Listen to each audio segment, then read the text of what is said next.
Allez les amis, bonjour, bienvenue pour cette nouvelle vidéo sur le SDKFZ 182. Alors je sais que vous êtes nombreux à l'attendre. Dans les commentaires, vous me mettez souvent que vous attendez avec impatience les vidéos de ce SDKFZ. Donc voilà, c'est chose faite, la nouvelle.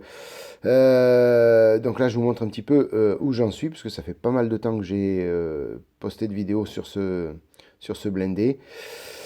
Donc je vous montre un petit peu le châssis, là où il en est. On s'était quitté sur le montage du moteur.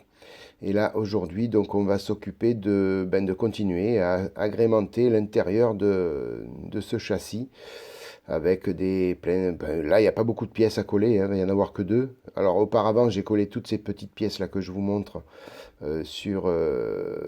C'était que des toutes petites pièces à coller sur la grande. Avant de les peindre, c'était plus judicieux de les coller avant plutôt que de les peindre séparément. Là aussi, c'est 3-4 pièces. Donc je les ai montées, collées avant de les peindre et puis de les monter après sur le châssis, tout simplement. Voilà, donc qu'est-ce qui va se passer? On va les mettre en peinture, on va les apprêter dans un premier temps, les mettre en peinture. Voilà, l'après a été passé. Alors pour cette pièce-là, j'ai choisi l'après blanc, puisque après il va y avoir une couleur crème dessus. Donc j'ai pas voulu l'apprêter en noir pour assombrir la couleur de base. Donc l'après blanc. Et puis après sur celui-ci, donc on va mettre la couleur rouge du châssis. Donc là j'ai apprêté en noir. Tout simplement parce qu'après on va faire un peu de whitering dessus. Donc c'était plus judicieux de mettre ce noir comme j'ai fait sur le reste du châssis. euh, pour que ce soit raccord, hein, tout simplement. Allez, hors caméra, j'ai fait les peintures. Donc voilà, celle-ci, donc c'était le MiG 017, c'est le crème Weiss. Voilà, il faudra après peindre toutes les petites pièces d'une autre couleur, mais ça on le fera au pinceau tout à l'heure. Et puis j'ai peint celle-ci. Donc c'est la couleur rouge du châssis que j'utilise depuis le début du montage. Donc c'est la MiG 014, le Rod Brown. Et j'ai passé entre la couche d'après et la couche de Rod Brown le chipping effect de chez MiG pour pouvoir après venir faire le weathering dessus. Allez, donc c'est le moment de mettre cette pièce. Alors, elle rentre bien toute seule. Une fois raccordée, bon, faut juste avoir une petite gymnastique pour bien lui trouver sa place. Mais bon, ça va tout seul, les amis. Regardez bien où elle va et après, vous y arriverez facilement. Voilà, il n'y a pas de grosses problématiques. Il faut juste que la mettre bien à sa place. Et pour ça, il faut vous fier un petit peu sur le devant. Là, ça doit passer en dessous une petite pièce et le reste au-dessus. Voilà, juste ça et après vous y arriverez facilement. Après, il suffit de bien la baisser.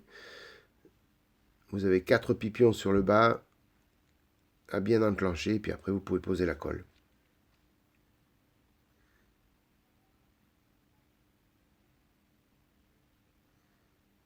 Voilà, ça va tout seul, hein, il n'y a pas de gros soucis d'ajustement. C'est vrai que malgré toutes les pièces que l'on met à l'intérieur, je trouve qu'il n'y a pas beaucoup de soucis d'ajustement. C'est quand même pas pratique et agréable de pouvoir, malgré le nombre de pièces qu'il y a, de pouvoir monter ça comme ça.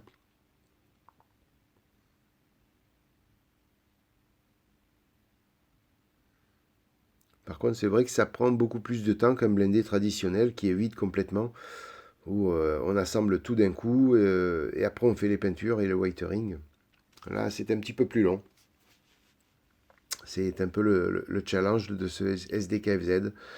C'est le temps pour tout monter, tout peindre au fur et à mesure.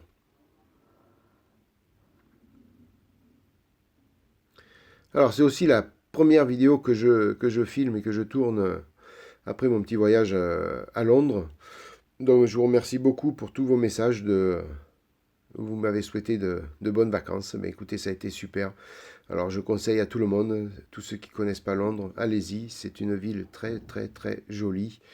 Et puis, tous les fans d'Harry Potter, n'hésitez pas à aller faire la visite des studios Harry Potter.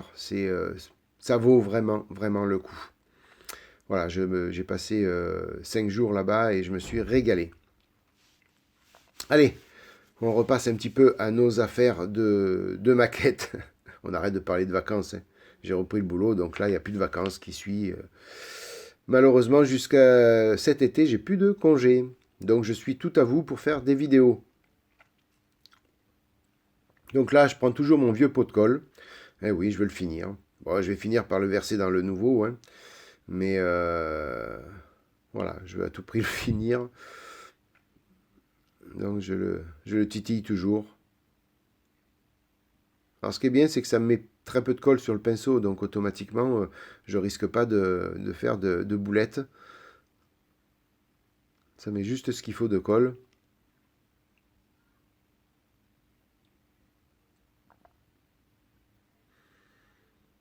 On va savoir que sur ce châssis, une fois que tout sera posé, il y aura un gros travail encore de...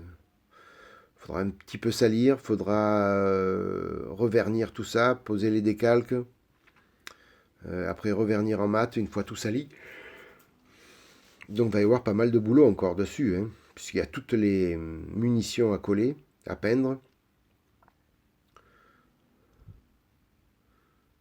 Voilà, là maintenant, donc la pièce est bien collée. On va venir faire gratter un petit peu la peinture rouge avec un pinceau coupé et puis de l'eau pour faire apparaître sur le dessous l'après noir qui fait office de vieillissement et puis des rayures sur la pièce. Donc un peu d'eau, avec le chipping effect, ça va tout seul, hein. Un peu d'eau, vous grattez, et puis la peinture rouge s'en va pour laisser apparaître la noire. Si vous grattez trop, bien sûr, la noire part aussi, vous avez le plastique en dessous, hein. Donc il faut vraiment faire ça avec délicatesse, et surtout bien checker à chaque fois euh, ce que vous avez fait, pour pas trop taper dedans et puis laisser apparaître le plastique en dessous, hein. Pour ça que je viens nettoyer assez souvent pour regarder bien où j'en suis.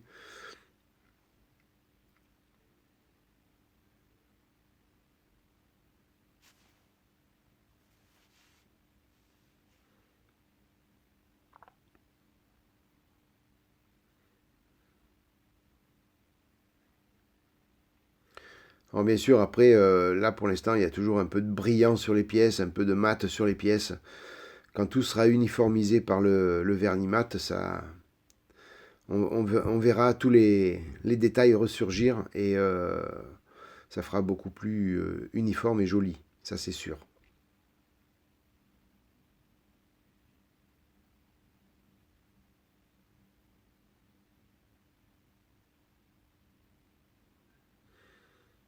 Donc là, vous passez le pinceau là où vous avez envie, hein. C'est un petit peu comme vous voulez. Alors j'ai fait un peu bien sur le rond là pour simuler que ça a frotté dans l'arrondi, puisque c'est l'emplacement de la tourelle qui frotte peut-être un peu dessus. Après, il y a les traces de pas, il y a un petit peu tout. Voilà ce que ça donne. Alors je sais pas si on va bien y voir. C'est un petit peu flou, Thierry. La mise au point, s'il te plaît. Voilà, c'est un petit peu mieux. Voilà, en plus ça brille, donc on n'y voit pas bien, hein. Voilà, la phase peinture pinceau maintenant. Donc toutes les petites pièces, eh bien, écoutez, sont à peindre. Donc c'est de l'Olive Grun, le MiG 002, donc qui est fourni toujours dans la boîte spéciale intérieure de chez MiG.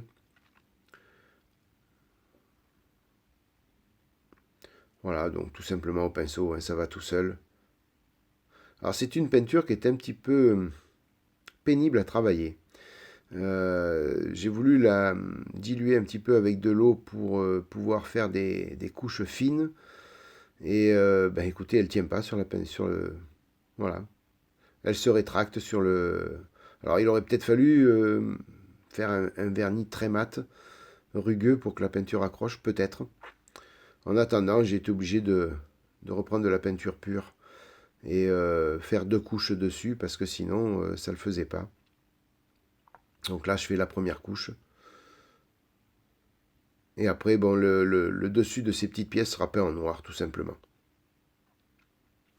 Vous le verrez tout à l'heure, au final, que les petits chapeaux des pièces ont été faits en noir. Voilà, là c'est la deuxième couche. Donc vous voyez, de suite, c'est un petit peu plus uniforme.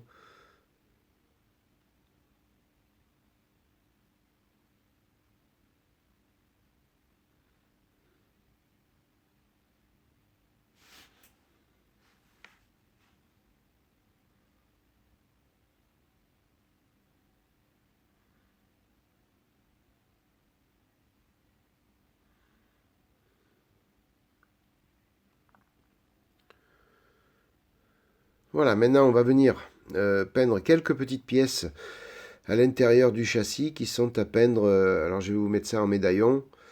C'est une peinture verte-jaune. J'attends que le médaillon arrive. Je ne l'ai pas mis à temps. Il va bientôt arriver, vous inquiétez pas. Voilà, c'est le MiG 010, le Dunked Gelb. Ne me demandez pas ce que ça veut dire, j'en sais rien. C'est encore fait, ça fait partie encore de la petite boîte de peinture full intérieur de chez MiG. Voilà, donc c'est un genre de jaune-vert. Voilà, il y a 3 petites pièces à peindre comme ça à l'intérieur. Donc on y va au pinceau aussi. On aurait pu faire ça en faisant un masquage et puis à l'aérographe, mais bon là il faut masquer un maximum. Et je pense que le pinceau il est beaucoup plus agréable à faire à ce niveau-là et ça évite beaucoup de manipulation, de masquage pour pratiquement le même résultat. Donc là, même topo, c'est de la peinture brute, hein, j'ai pas dilué. Je vous dis, c'est même à l'aérographe, ce sont des peintures qui bouchent souvent l'aérographe. Il faut vraiment les diluer beaucoup, mais dès l'instant où vous les diluez beaucoup, même à l'aérographe, ça a du mal à tenir sur les pièces. Vraiment difficile à travailler ces peintures.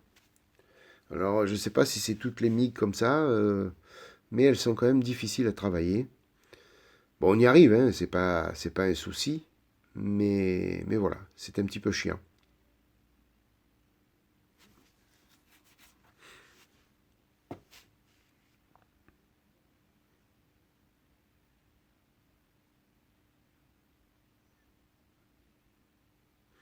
Voilà, sur ces petites pièces là, hein, c'est des boîtes de secours, hein, puisqu'il y a une croix rouge à mettre dessus, puis des petits décalques. Donc c'est essentiellement des boîtes certainement de premiers soins qu'il y avait dans les blindés.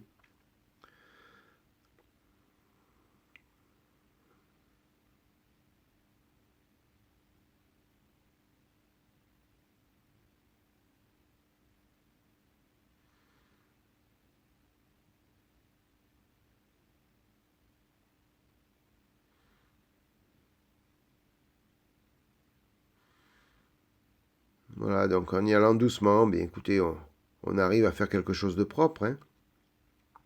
Faut pas trembler. Faut pas trembler, faut pas avoir bu beaucoup de café dans la journée, si vous faites ça en fin de journée.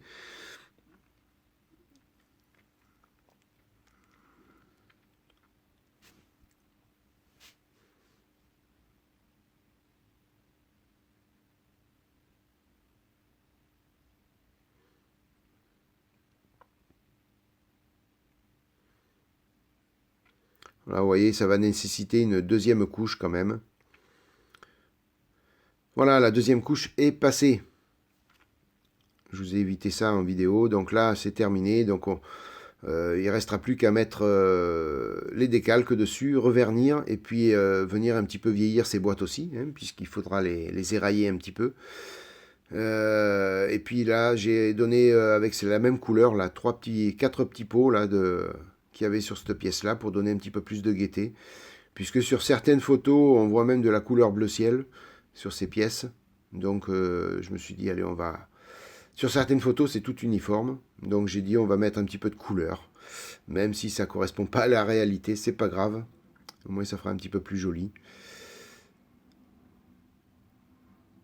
Voilà, hein, je regarde un petit peu sur la notice bien comment elle va. si c'est au bon emplacement.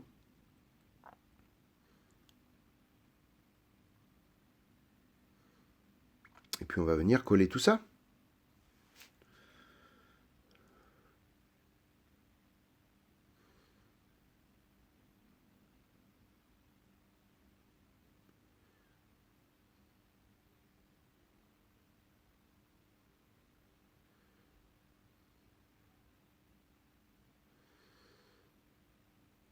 Voilà, donc toujours l'extra fluide, hein, puisque les pièces sont peintes. Donc il s'agit de ne pas abîmer la peinture. Donc l'extra fluide, toujours, qui sèche très vite. Et qui pénètre plus facilement, puisqu'elle est beaucoup plus fluide en dessous les pièces. Donc ça vient venir coller très vite et puis plus en profondeur, puisqu'elle pénètre beaucoup plus que l'autre. Alors normalement, 2 points de colle suffisent, mais bon, comme moi sur mon pinceau, il y a très peu de colle, puisque c'est la fin du pot, et que je veux toujours pas entamer le, le neuf, donc j'en mets beaucoup. Je fais beaucoup de passes. Normalement, si vous avez un pinceau imbibé de colle, normalement, vous en mettez une pointe d'un côté, une pointe de l'autre, et ça devrait suffire.